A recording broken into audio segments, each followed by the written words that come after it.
All right. Hello. Cherie Johnson Moore here. How is everyone doing today? And welcome to Let's Talk Sundays episode for this week. My name is Cherie Johnson Moore and I am your host. Today's topic on Let's Talk Sunday is mental health is important. Mental health is important. So we're going to get into some things that can keep your mental health at a balance and some things to avoid to that may help deteriorate your mental health. So we're gonna deep dive into this topic, and I want you to maybe take notes, get paper, pen, pad, and and if you have any thoughts about this topic, you let me know in the comment section, okay? So come on, let's get busy with Let's Talk Sunday, and our topic today is mental health is important. Come on now, let's get busy.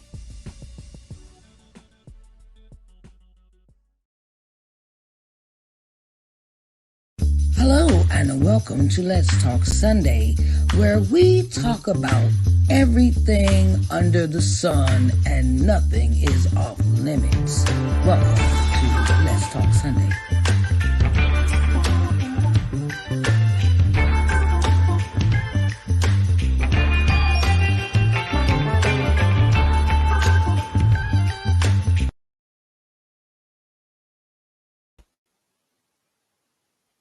Hey everybody, hi, how y'all doing today? Cherie Johnson Moore here. Hello everyone, and welcome to Let's Talk Sunday. I greatly appreciate everyone coming in and participating, with our conversation. And I wanted to say it is an honor and a privilege to bring you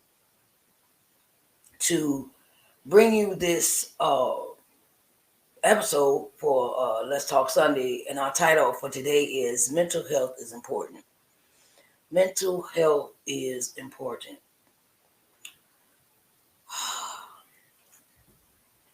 Some people ask me, why do I talk about this topic so much?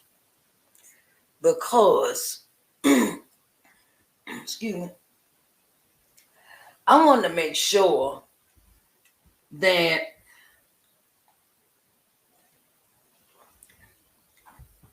I'm doing my part. Excuse me, I had to get some quench my thirst, my throat.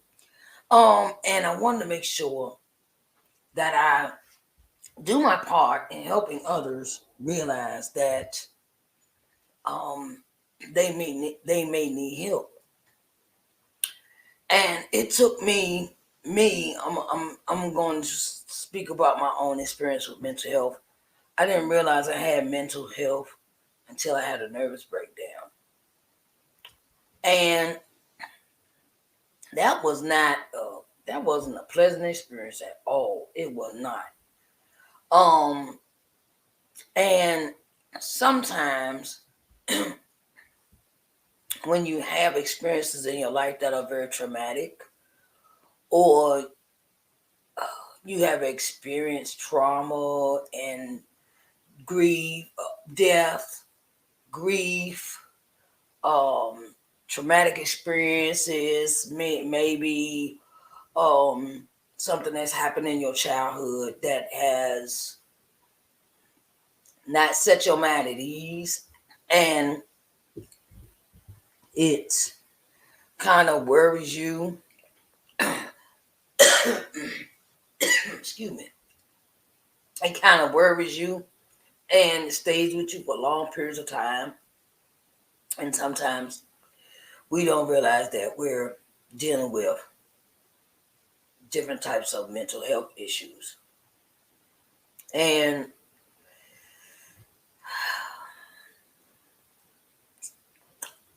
when you go through certain situations in your life, sometimes they can affect your mental stability. And maybe being rejected by people, maybe one, because some people, everybody don't handle rejection the same, and and or some people don't know how to deal with passing of a loved one, uh, and other things of that nature that sometimes uh, give us pause. Like I saw firsthand example of how when a person passes away, how their closest relatives cannot handle the passing of the loved one. And um I experienced that firsthand with my dad. My grandmother died, his mother died, my grandmother, and how he was kind of out of it, loopy, like in the fog and the daze. And I felt the same way when she passed, and it affected me in ways I never thought it would affect me. And you know um sometimes we have the effects of trying to, when growing up and your childhood, and everybody wants you to be perfect Annie, perfect Annie. I'm just throw this name out there. No particular, I'm not talking about nobody particular. I'm just, make it this situation is a hypothetical. I'm gonna say that. So you got perfect Annie, and everybody wants Annie to be perfect, and everybody wants Annie to be straight A student, and she don't mess with boys, and she does what she's supposed to do, and everybody has her on this pedestal. And sometimes being put on a pedestal like that can have tremendous effect on the person with their mindset of I can't get this wrong, and I can't do this wrong, and I can't mess up, and I can't. And sometimes that's the pressure that we put on our own mental health, that we have to be perfect people, we have to do perfect things, we have to do everything perfect, and everything's got to be in decent and order, and and I noticed my grandmother used to be that way. But um, where she washed clothes a certain way, put the clothes in the washing machine a certain way, did things a certain way, cleaned her house all the time. Her grandma had OCD, and and that's why she raising me. That's why I'm like that myself. I've taken on some of her traits, some of her habits, and I had to learn how not to get upset at people when they didn't do things the way I did them. And sometimes when you put that pressure on a person that they got to be perfect and everything's got to be this way, and it does something to you mentally. It does. You might not realize you're doing it to the person, but you're doing it to the person. And sometimes people that have experienced hurt in their life, and they don't know how to communicate that hurt, they sometimes go and communicate it by hurting other people. And mental abuse, physical abuse, emotional abuse are such things that exist. Okay, so you know um,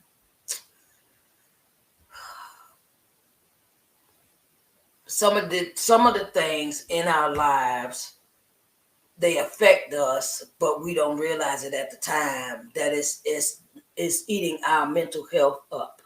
It's making our mental health deteriorate. And sometimes you got to get on you got to get on the medicine, and you got to go to see the therapist and the psychologist, and you have to go see the people, because do you realize that majority of the people that are homeless have mental issues? Do you realize majority of the people that are homeless have mental issues? I did not realize that as a I didn't realize that some people, that some people um that are homeless have mental issues. I never thought of that concept before. I never thought of that, thinking of that. Um, okay, let me type this in. I want to find out these facts.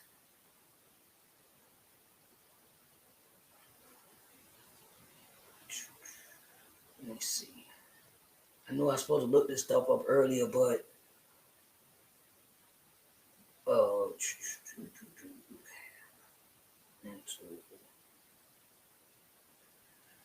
oh, I can't spell today.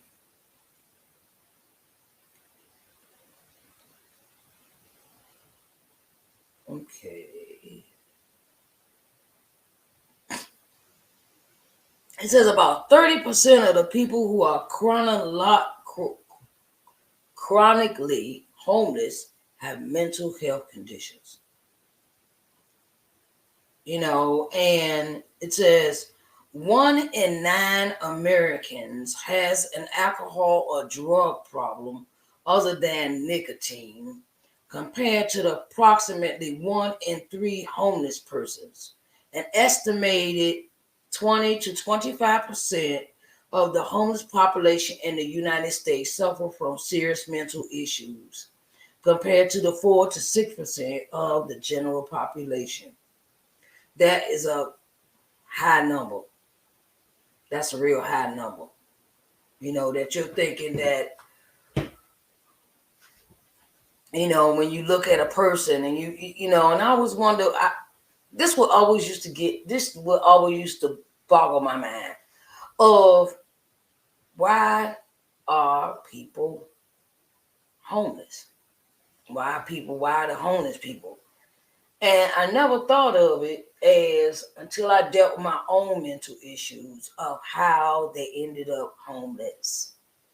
I never realized that some people's mental stability had broken down so bad that they can't take care of themselves, and they don't they or they've experienced bad experiences in their life, and these experiences have had traumatic effects on them.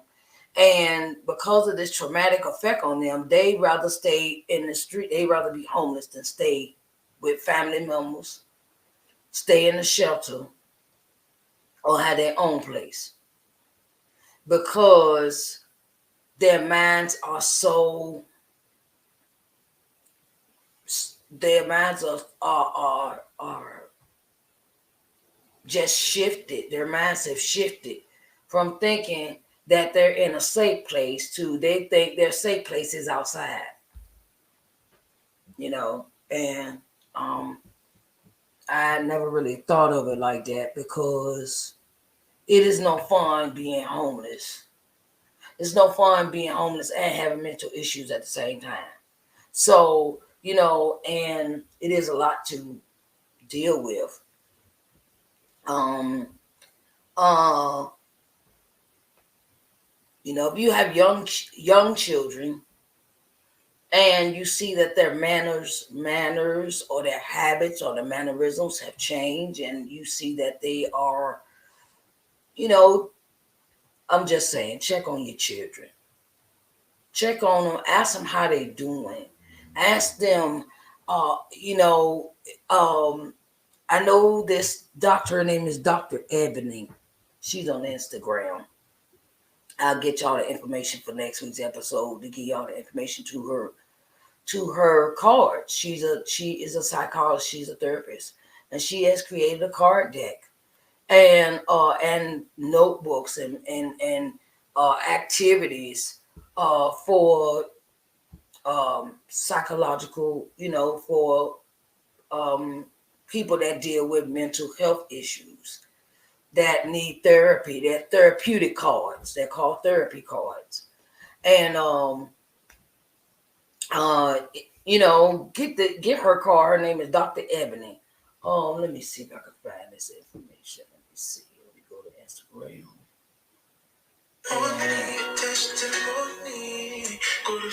Nope, nope, nope. I need to find somebody.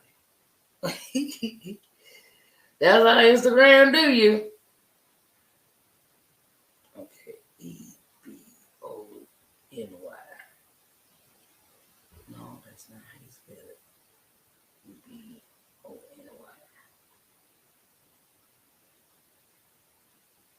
Okay, her name is Ebony Butler.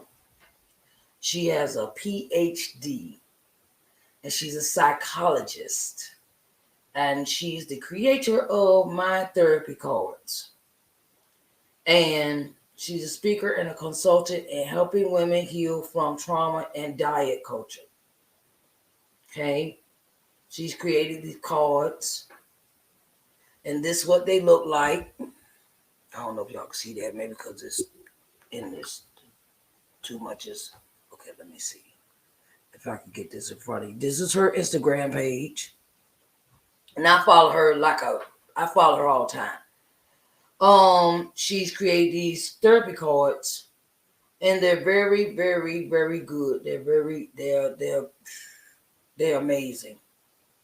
I suggest all therapists, psychologists get these cards for their patients.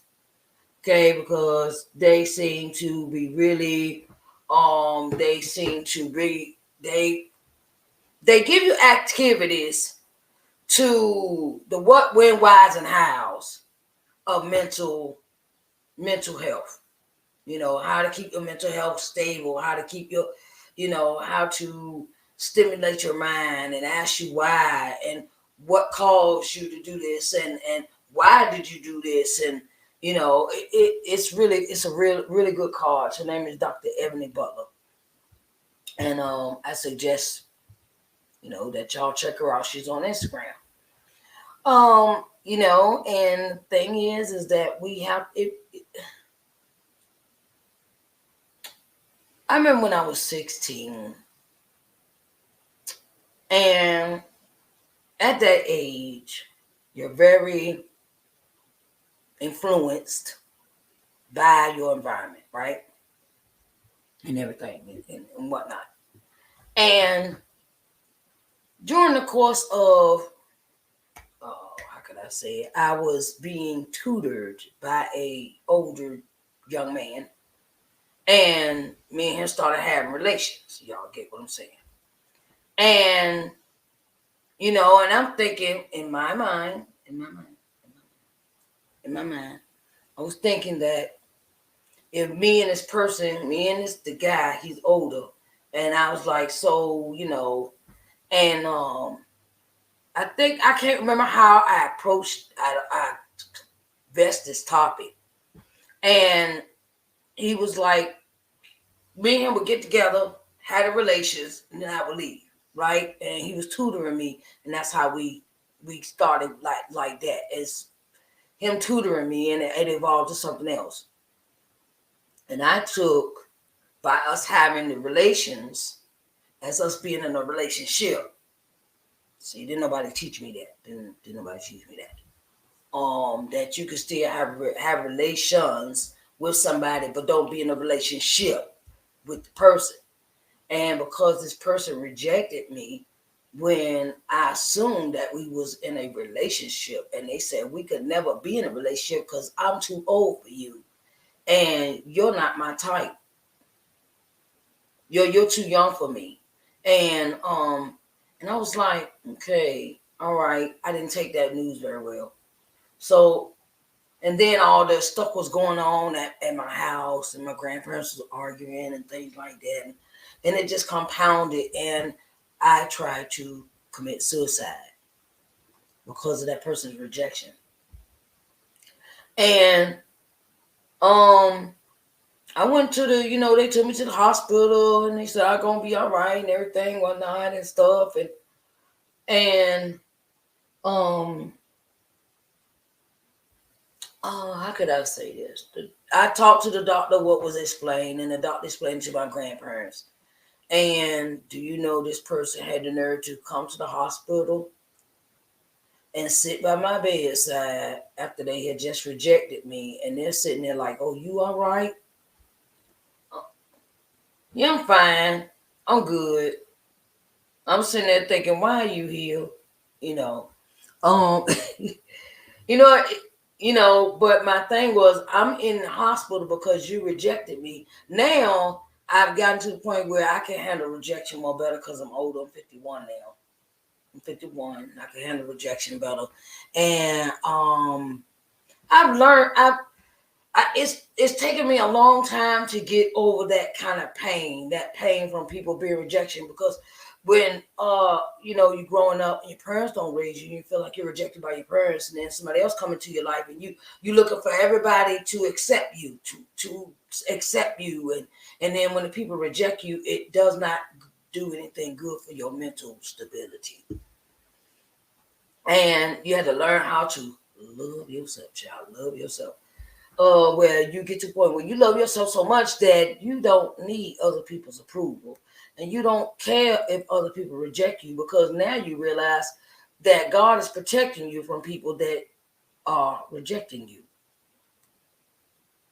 That's how God played a part in my life.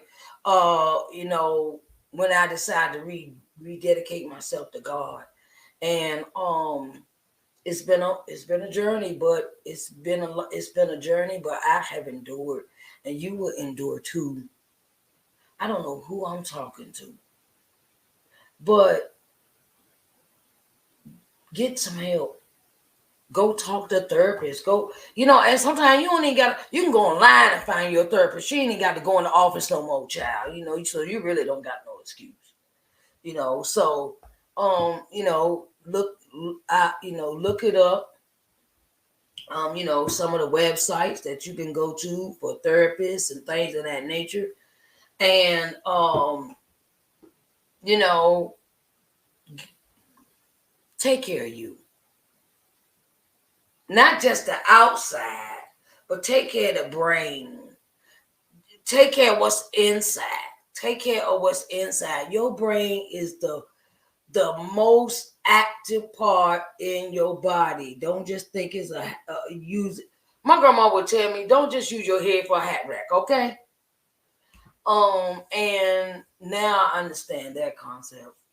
But if you are feeling like you want to commit suicide, if you feel like you want to kill other people, because they showed it, asked me that when I went to the hospital, child, when I went in for this nervous breakdown. Let me give you this experience. I've never experienced this before. My first and last time. I was at work at a patient house, and I wasn't feeling good that day, and I just and at the time I was homeless. So I would leave the homeless shelter and go right to work. And all these things, you think about, well, how I'm gonna do this, and the shelter didn't give me about 30 days there. And they wanted me to find a place and get you a job, and I had already had a job. So and other other financial obligations I was dealing with at the time. I could not I could not save enough money to go and move out and get my own place. Um, my thing, I was in my patient's house. I couldn't stop crying that day, and I just felt weird. I just felt weird and off, and I wanted to get back in the bed, and I just would bust out crying and things like that. So I went to the hospital, and they asked me these questions. Say, do you feel suicidal? Do you feel you want to kill? Do you feel like you want to kill yourself or other people? That's the question. And do you feel like they ask you a plethora of questions when you go in and say, somebody help me because I feel like I'm having a nervous breakdown. Okay. If you go to any hospital and you tell them you need help, they are obligated to help you. If you feel like you're mentally unbalanced, because they could send you to another hospital, psychological hospital, to go and you could get help and you can seek treatment. But it is up to you whether you want to get off that mental roller coaster or not. So, and They give you the proper meds, and you seek the proper medicine, and you see a therapist, and now you do all the follow up after they let you out of the mental hospital. Keep your regimen up, and this is one thing I had to learn how to stay away. Stay away from stressors, triggers that will send me to that zone. Stay away from people, places, and things, just like they say in drug treatment. Stay away from the people, places, and things that trigger your mental instability. If a person is giving you this mental instability, stay away from that person. If a certain thing or situation brings this on, don't put yourself in that situation. It's all about mindset. It's about the mindset. And it is very important that we keep our minds focused and we keep our minds free from all the clutter. And sometimes it means being by yourself, enjoying yourself by yourself. Sometimes that's the best mental equation sometimes that I like to do, where I cut off this phone, cut the phones off. I cut the phone off. I don't mess with no electronics that day. I watch my TV. I lay in the bed, and sometimes I'll sleep. I will sleep. I get up, go back to sleep. I rest, cause sometimes we need rest. If we going all the time, we going all the time, and we don't get the proper rest, that can have detriment to our mental health as well. When we don't get the proper sleep, don't get the proper food and nourishment, we don't take care of ourselves, and don't compound that along with health issues. That ain't good either, So that's why I tell everybody, if you go to the doctor, go to the doctor. Go get your mammogram, pap smear, everything checked, your blood, heart, lungs, everything, women parts, man parts, get that stuff checked. Because if you're not together, who going, if you're not together in a whole sense, you can't perform well, you don't do well, child, you be falling apart. So my thing to whoever I'm speaking to, go get yourself looked at. Go get yourself checked out. Go to a therapist if you need to go. Go to a psychologist if you need to go. Okay? Because you only got one you, and you better take care of you. Okay? I want to say thank you to everyone for coming in for Let's Talk Sunday. This has been our talk for today. And if you have questions, if you leave them in the comment section.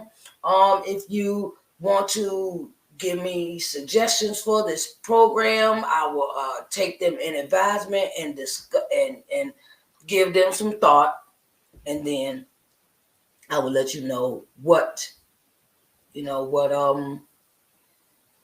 come up with for this show. Okay. I want to thank everyone for coming in and watching Let's Talk Sunday. I thank you so much for your time and your patience, and you doing what you got to do for you. Okay. Take care of you. You ain't got but one.